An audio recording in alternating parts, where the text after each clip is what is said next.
Alright mga kaibigan, sandali lang ho at kailangan natin ng resource person. Nasa linya ng telepono si Attorney Louie Gando, ang ating kasama lagi sa Talk to My Lawyer every Thursdays and Fridays. Attorney Louie, good morning. Good morning, Sir Joel. Good morning po, good morning. Oo, Good morning, Attorney. Pasensya na, Attorney Louie, at naistorbo ka namin ngayong napakaaga ng Lunes. Okay. Oo, Kaya Oo. Okay, okay. Di bali hearing yan, di naman talking. Okay. Attorney, gusto lang namin malinawan at matuto, ma-educate dito sa nangyayaring ito, dito sa nangyari nung Sabado. No, dito sa kay VP Sara Duterte, dito Kay po Attorney kay Attorney Zulaika. Zulaika, bilang isang abogado. All right?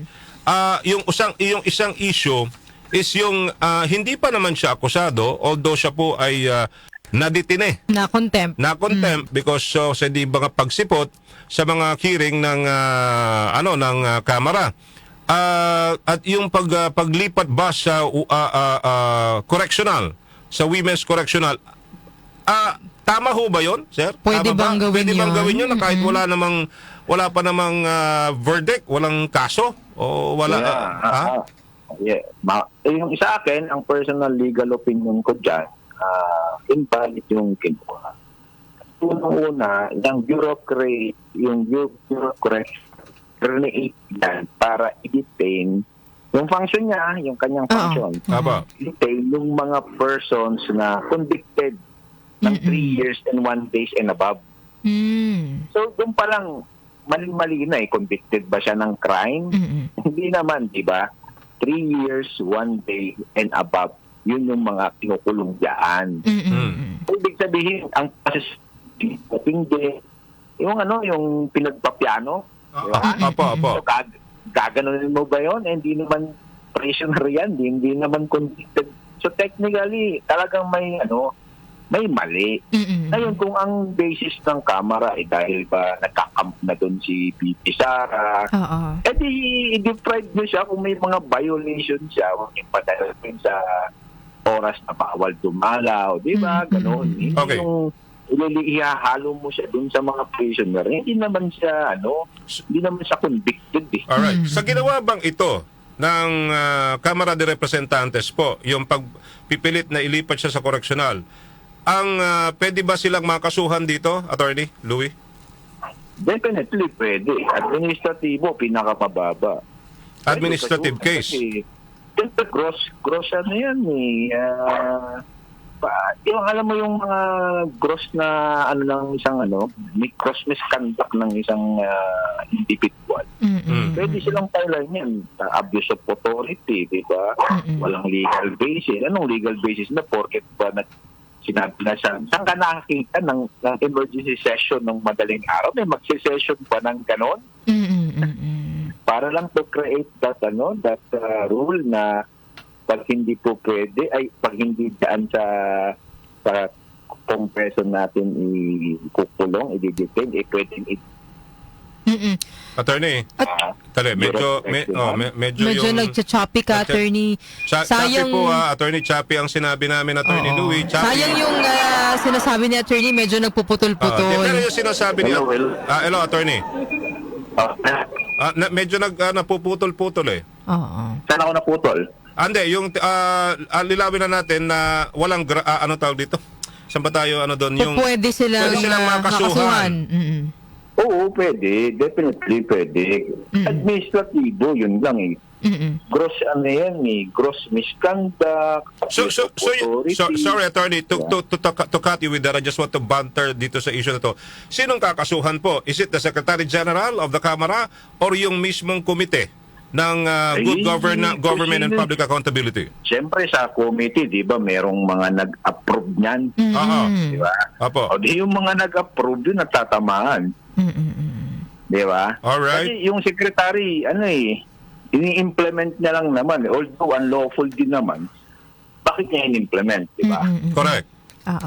Yun yung mga posible nilang tamaan dyan at the minimum na mga admin case. Okay. Isa pa sa mainit na usapin ngayon, Attorney Louie, yung parang naging pahayag ni VP Sara na may kinausap na daw siya na isang tao na ipapapatay si si PBBM at ang kanyang si First Lady Liza Araneta Marcos at saka si House Speaker sakali daw pong mamatay siya. So ang tanong ko po on your legal perspective, ano po yung maaaring maging kung mayroon bang legal obligation itong o consequences itong si VP Sara doon sa kanya mga naging pahayag kasi itinuturing po itong death threat sa Pangulo at saka sa First Lady. Actually, Darl, yung ginawa niya talaga, papasok talaga yung secretary. Ang magiging tanong lang dyan, si Vice President ba mayroong privilege ng immunity from suit kagaya ng isang presidente? Kasi definitely yung sinabi niya, papatay ko sila pag may nangyari sa akin. Nagpiling na ako, di ba? Yeah. Na gaganti. So definitely that is a grave threat. Walang question doon. The only question is, meron ba siyang immunity from suit o wala? Di ba? Yung presidente kasi meron. Sino pa yung mga may immunity from suit? Presidente, mga ambassador based on international conventions, international treaties. Pero yung Vice President wala sa Constitution. Yun lang. Wala So, prudent. So, pwede siyang makasuhan doon sa death threat na yon. Pwede, definitely. Kasi nga, as of the moment, walang decision ng Korte Suprema. Walang express provision ng ating Constitution na sasabing immune from suit ang isang Vice President. Although, impeachable officer siya. Alright. Yung impeachment, iba kasi yung criminal. Okay, ibang yon. Unlike ng isang presidente, meron talaga siya based on jurisprudence, based on international law, di ba? By the principle kasi ng the state cannot be sued without its consent. Kaya yung presidente as the symbolic representative ng state, hindi siya po pwedeng sampahan ng kasong kriminal. The same is true with the ambassadors, consuls, kasi itong mga ito ay symbolic representative din ng state. At mayroong mga treaties and convention na nagsasabing mutually nire-respect ng bawat state na hindi pwede mong kasuhan ng mga ambassadors. Alright, pero what do you think? Wala. Okay, pero attorney, itong death threat na ginawa or nasambit ni VP Sara sa first couple at kay House Speaker Martin Romualdez, can you consider it na pwedeng ground siya for impeachment? Ano bang mga grounds ng impeachment natin? Pwedeng Pwede, tingin ko, pwedeng isa sa mga grounds kasi betrayal of public trust kasi presidente mo, papatayin mo. Correct. Although binawi niya na may sinabi siya na meron siyang nilabas na bagong statement, yung binalita natin kanina. Paano ba yun, attorney? Paano pwedeng itrato yun? Kasi sabi niya, nilinaw naman niya na yung kanyang naging pahayag daw tungkol naman daw sa kanyang mga natatanggap na death threat. Although doon malinaw kung pakikinggan natin yung naging statement niya na talaga sinabi niya na may kinausap na siya na tao na magpapatay doon sa Pangulo at kay First Lady at saka kay House Speaker sakaling may mangyaring masama sa kanya. The damage has been done. Yun na nga yun. Yun na nga yun. Hindi naman to nagta-type ka sa Word na pwede mong undo. mag-delete ka. Delete mo. Na-send mo na Correct. Hindi mo na pwede yan send. So, totoo. Na-commit mo na yung crime by that time na nagano ka. So, magiging question, tingin ko, pag yan ay sinampa, definitely magiging question yan sa Supreme Court. Correct. Then, once and for all, isi-settle ng court whether or not the Vice President shall enjoy the same privilege as the President. Immunity from suit. Alright. Kung sakali man, attorney, nakakasuhan itong si VP Sara, sino ang magkakaso sa kanya regarding doon sa death threat na binanggit niya? Yung bang taong involved or yung pwedeng magkaso yung private individual or kung sino man? Ay, yung person involved kasi sila yung real party in interest sa batas na tinatawag na real party. Sila yung sila yung magiging complainant diyan. Grabe. Yung si President, si First Lady, and si Romualdez. Si Martin, yung mga binanggit specific. Pwede sila mag-file. Sila ang pwedeng mag-file. Alright. Attorney, salamat sa iyo. Pero ito, more of ang opinion ko dyan, politically may implications. Okay. It will create chaos definitely. Kasi may mga diehard supporters ang mga Duterte. Correct. Oo. Correct. Pag kinasuhan mo yan, magkakaroon ng, di natin alam kung anong nasa isip ng mga loyalist ng mga Opo. Duterte. Totoo yun. Kakaroon ba ng mass rally? Correct. Kakaroon ba ng a call for the pag-step down ni President? Maraming political implication rather than Sa totoo lang. rather than legal kasi para kasi nga ako, feeling ko talaga ang aga masyado na talagang character assassination kasi alam naman nila na Sara is the number one contender for the next presidential Yes. election. Yes. For 2028 actually. Although malayo pa. Malayo pa. Attorney. 2025 election pa lang tayo. 20, di ba? Oo. Oo Ang nga. problema kasi pag tinignan mo yung landscape, walang ibang contender eh. Sa ngayon. Sa ngayon. Sa ngayon. Oo. Pag hindi mo siya nasira, wala, tuloy-tuloy na talaga. Oo. So yun talaga, so yun yung feeling, yun po yung opinion ninyo sa sitwasyon ngayon. Sitwasyon ngayon. Yan ang nangyayari. Okay. Oo. Okay.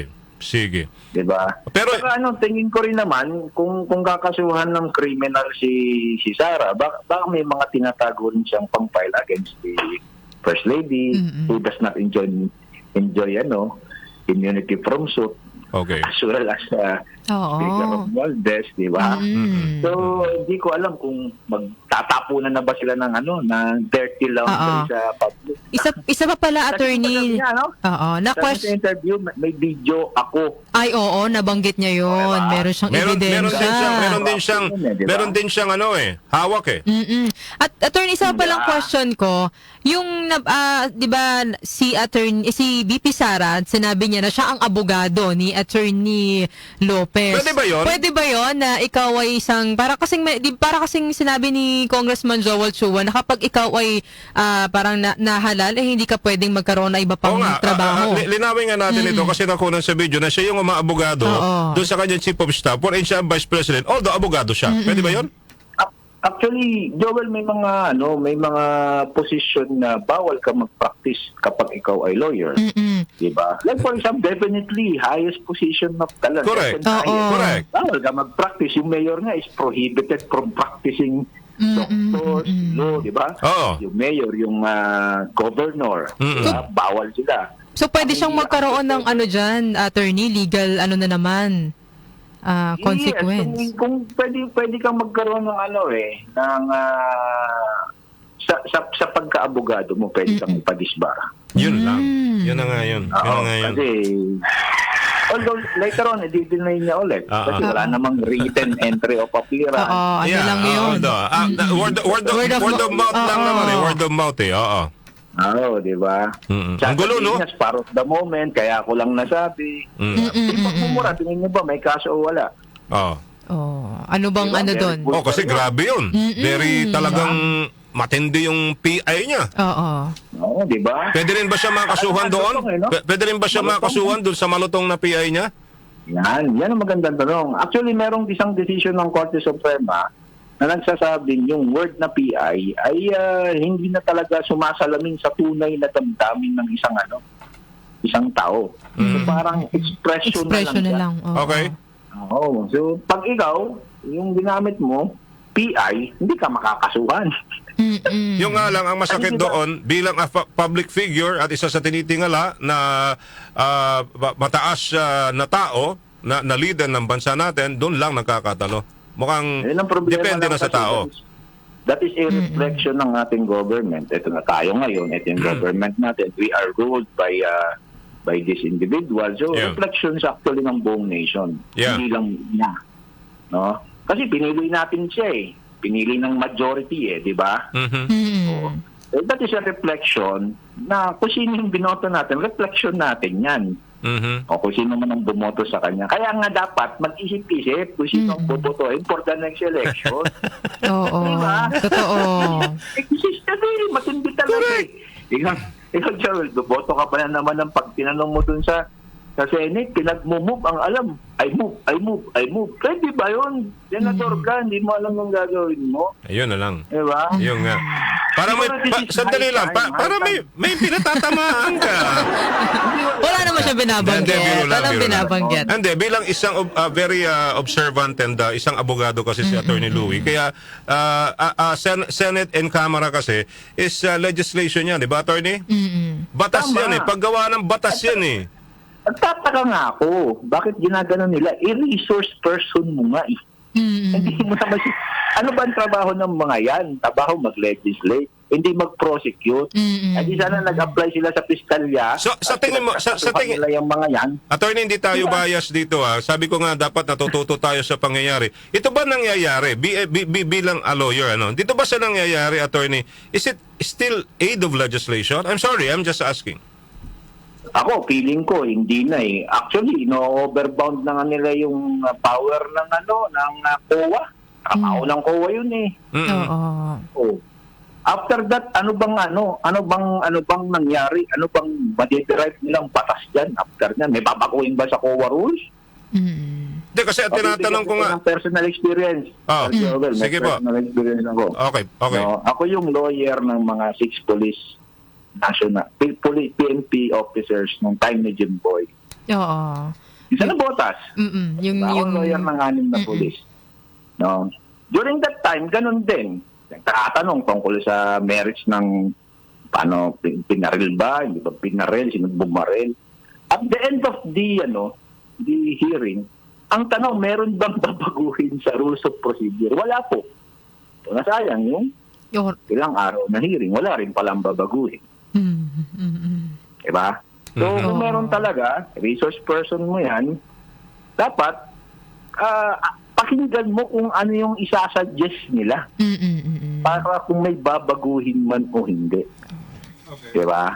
Kaya nga ako, may mga batas dyan na wala pa eh. Bakit hindi na lang tayo mag-dwell sa sa juvenile justice law? Lagi ko sinasabi sa programa ko yan. Imagine mo, 15 and below, pwedeng mang-rape ng kapwa niya nang walang kaso. Totoo yun. Dadalhin lang sa DSWD yun eh. Oh, di ba? Walang criminal liability. Wala. Kaya tuloy no, Magdala ng attorney. bomba sa mall, gamitin ng terrorista. Oo, bata. Walang criminal liability. Di ba? Totoo. Kasi 9 yan eh. 9 years old. Binago, Alright. ginawa ng 15. That is a very destructive law. Ako, personal opinion ko. Alright. Balik tayo doon sa confidential funds. Last na to. Sabi ko nga kanina, why are you doon sa investigasyon nila regarding sa confidential funds, sabi ko it should be COA, di ba?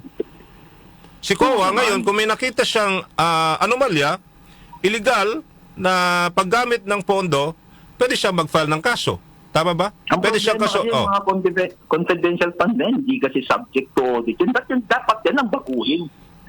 Kasi sabi ko nga kanina, nakikipagpalitan kami ng kuro-kuro dito kanina na hindi pwedeng, halimbawa, confidential funds, Intel, si Darlene, bibigyan ko ng 1 million para sa gagawin niyang investigasyon. Hindi pipirma yan. Tama ba? Confidential nga eh. Kaya nga, hindi nga subject to audit. Kaya nga dapat maggawa ng rules and regulation kung ano yung mga area ng confidential na dapat pwedeng i-audit at pwedeng hindi i-audit. Kunyari, matters of national security, definitely, yung mga information dyan, talagang confidential, classified. So, Yes, yung sir. tingin kung hindi mo dapat i-audit kasi malalaman yung ongoing mo. Correct. Intel mo. Correct. So, paano yung iba? Like, for example, kumain. So, hindi mo ba pwedeng yun? Yung meals nila, hindi mo ba pwedeng i-audit yun? Yung mga ganon, yung gas na ginamit para sa pag-intel. Di ba? Pero ang problema nga, wala tayong panuntunan, wala tayong Yun nga. batas That is the na dapat purpose. ginagawa nila. Yun. Oo. Ayun. So yun yung dapat maging purpose no, lumitaw dapat diyan sa ginagawang pagdinig yung mga butas diyan sa auditing diba? ng confidential Pero funds. okay, now ang tanong ko, sabi ko nga hindi tayo bias dito. Non-partisan naman tayo eh. Okay. Ang punto ko dito sa ginagawang committee hearing or whatsoever with regard to budget and confidential funds issue na to. Sa tingin mo anong ending nito? Wala rin. Tingnan mo, walang mabubong batas dyan. hindi rin siya pwedeng kasuhan na for impeachment with that, right? Dahil ano kasi Pwede naman. Nasa sa kanila yan. Pero political lang impeachment, botohan yan. aha, Oo. Kung mas maraming kalyada, sasampa ba? yun lang. Alam mo, yung Kamara, pagdating sa impeachment, matter of ano yan, Numbers. kampi-kampihan. All right. May mga required votes eh. Kung hindi mamimit yung votes na yun, sa baba pa lang, hindi na yan remember, during the Duterte time, that was a super majority. Aha. Meron pa rin silang mga kalyado. Hindi Okay. mo sasampa. Diba? Anyway, attorney, marami kami natutunan at mukhang pwede ka nang ba't ayaw nyo bang iboto si Attorney Luis? Hindi naman ako tumatakbo. Ikaw talaga, Joel. Ayoko dyan. Ayaw mo ba dito? Ayaw niya rin. Ayaw mo bang magulo ang buhay mo? Pwede naman akong tumulong. Nakakatulong naman ako sa maraming tao. Ba't kailangan ko pa ng Yeah. posisyon? Tama. Party list na lang, attorney. Hindi pa rin. Yung isang yan pa yung isa. Oo. Kaya hindi mo naman alam talaga kung underprivileged ba. May isa dyan. Isa pa Hindi yan, ko alam no? kung sino nire-represent. Joel, Hindi, ang dami-dami party list. Nalilito na ako sino mga nire-represent nila. Balang na atang nire-represent. yung iba yata negosyo lang. Hindi ko na masasabi. Kung Anyway. ano yung purpose nila. O sige, Pero sana, kung ano talaga yung nire-represent nila, sana naman magsulong naman sila ng batas. Oo, Alright. totoo yan. Teachers Okay. yung nire-represent mo, benepisyo ng teacher, isulong mo sa kamara. O mas mataas ng benepisyo. O kung ikaw ay bumbero ang sinusulong mo. O yung upgrade ng mga Correct. Marami ng mga tayong problema equipment. pa dyan. Marami tayong problema sa bumbero. Oo. Totoo yan. Diba? O, kung ang nire-represent mo ay mga minero, Oo. di yung safety mining, safety Correct. ng mga mineros, mga ganun. diba? Illegal minings. Ako magsasaka ka. O ano ba? Ayuda sa mga magsasaka. Like for example, abono, traktora. Emilyo na Bibigyan magsasaka. ka ng traktora. Oh. Ang lalaki. Eh ang sasakahin ng magsasaka, 1 hektarya. Wala mang Relax. Mukhang ano rin talaga. Anyway, Attorney Louie, salamat sa oras mo, pero bago na ka namin bitawan today, dahil medyo kulang-kulang yung oras natin, imbitan mo po sila sa programa nyo nila Jacket, nila Attorney Naiden, please. Huwag po kayong magsasawang makinig sa amin at tumutok every Thursday and Friday, 4 to 5 p.m. sa Talk to My Lawyer. Marami po kayong matututunan. Pangako po yan. Ayun. Gusto ko yung binabanggit mo ngayon sa Webes o Biyernes, ituloy nyo at pahabain nyo ba? Hindi, di ba? O, para mas lalong maintindihan. Hindi, para maintindihan yung batas sa batas, attorney. Yung dito sa ginanangyayaring ito, alam mo, dapat matuto na rin tayo eh. Kasi hindi natin nalalaman na, ay, hindi pala pwede ito. Ay, pwede pala ito. Ay, sandali lang. Hindi nyo pwedeng gawin yan kasi wala pa naman batas pala. Oo. Mga ganun ba? Di ba natututo tayo ngayon? Kasi nga, di ba, ang trabaho nila, both House and upper, is in aid of legislation and legislator sila. Tama? Tama. Oh, tinan mo, hindi pa ako nag-abogado niyan. Apprentice mo pa lang ako niyan. Anyway, Attorney, salamat sa iyo today. Thank you. Okay, thank you din. Hello, Attorney Louie Gando, ladies and gentlemen. Narinig niyo ho yung kanyang legal opinion regarding po sa issue.